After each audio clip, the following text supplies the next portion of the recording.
We have some breaking news to dive into. At least 6 people were killed and many more wounded as shots were fired this morning during a protest by Hezbollah supporters in Lebanon.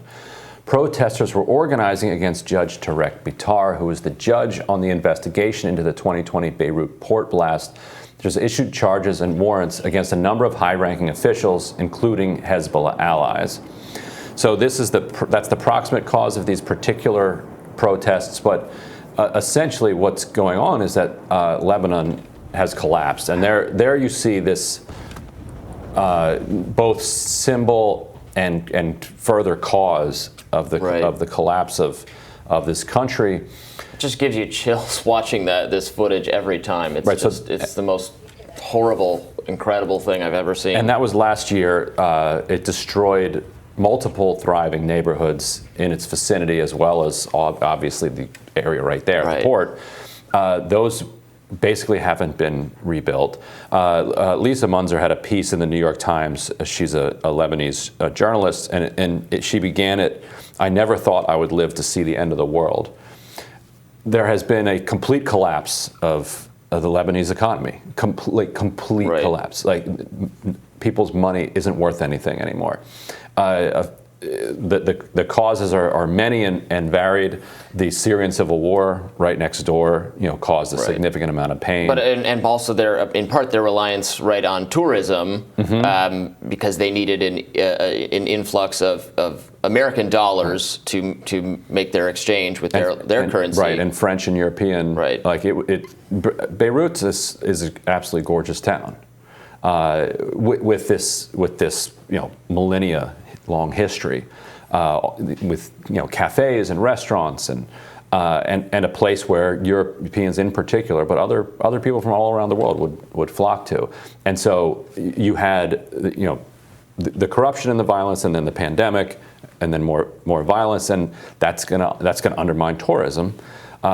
And so in 2019, the government, in order to continue to try to prop up their currency, began paying these massive interest rates to anybody who would put U.S. dollars into Lebanon, 15 to 20%. But in order to pay that 15 to 20%, they would have to take from the people who had already put their dollars in. And there is a name for that project, and it works for a while. Right. It's called a Ponzi scheme. Right. And once people realized that it was a Ponzi scheme, everyone started pulling their money out.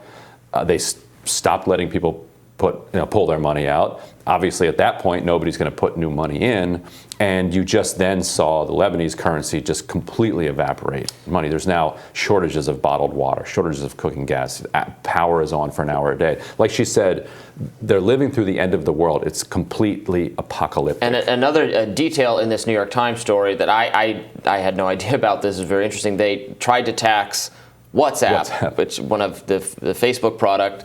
And but that made people very angry because, as we've talked about a couple times now on the show, in other parts of the world, people are very reliant on Facebook, on WhatsApp, and in particular to communicate. In Lebanon, Because the price of using the regular telephone is so expensive. So people were furious about that. That further contributing to the unrest. Right, and that leads to more protests. The protests then also shrink tourism, which leads to more economic misery, which leads to more austerity and efforts to squeeze money out of everyday people, which leads to more protests, which leads to tourism collapsing further.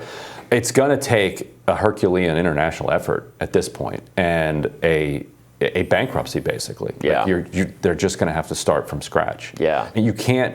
There's no reason to write off Lebanon as a failed state. God, I hope not. The humanitarian thing to do is not to write it off as a failed state, and to recognize that there are millions of people's lives who are at stake. But if you want to take it from a more pragmatic perspective, everybody nearby is going to suffer if Lebanon is a failed state. Israel, right there, Syria, which is coming out of this civil war.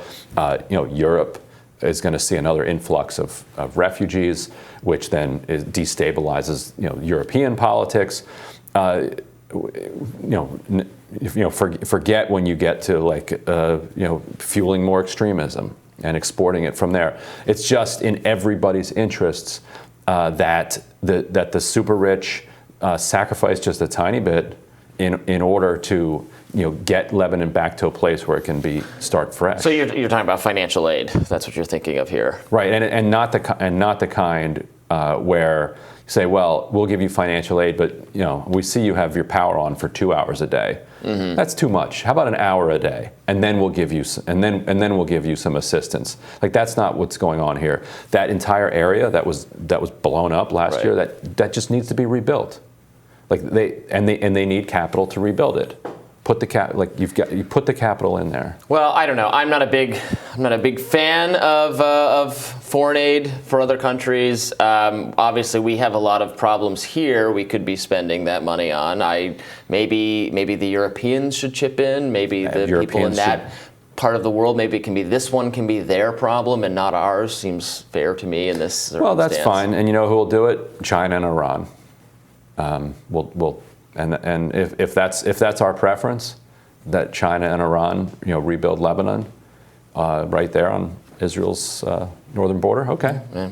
Maybe that is preferable. Maybe get them to pay for it. And you're saying it puts them in their sphere of influence, and that's the concern. No, I get it, but I don't like the idea that it always falls to America to fix every single person's problem. And I think it should. We have so many problems here. I think it should be a joint effort.